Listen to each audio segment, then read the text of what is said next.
Guilty in federal court this week to possessing child sex abuse material, but only some of it was real because thousands of the images were generated by AI. And that has many asking, if no one real was involved, is it still illegal? Well, our fact check team is looking into that. Here's our Jason Puckett.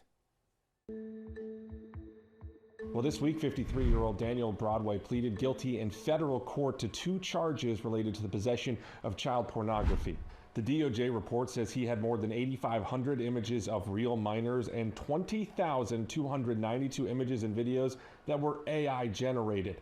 And some folks online are asking if no real children were involved, is this still illegal? So let's fact check that. Is AI generated child porn illegal? Make no mistake, under federal law, right, it's illegal. Period, end of story.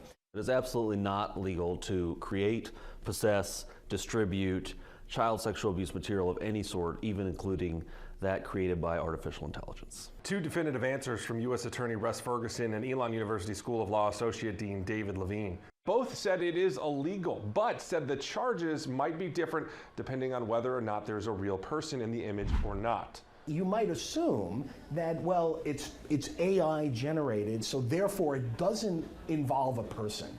But that's not necessarily the case. Levine explained that in many cases, criminals will take photos of real people and use AI tools to manipulate them to be nude or in sexual positions. And when there is a person that is potentially harmed by technology, the law generally is sympathetic to the person.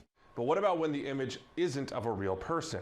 So a totally fake person created by artificial intelligence has those extra hurdles we have to prove, like obscenity. Ferguson says those cases require them to prove the images are obscene, regardless of whether there's a direct victim. The cases we take, there's no real question the stuff's obscene. It's prepubescent minors doing things that they shouldn't be doing on camera. It's obscene, and we try to be very careful about that. Bottom line, prosecutors in these cases may debate over which charges to actually file, but what's certain is that creating, possessing, or sharing AI-generated child pornography or sexual abuse material is illegal.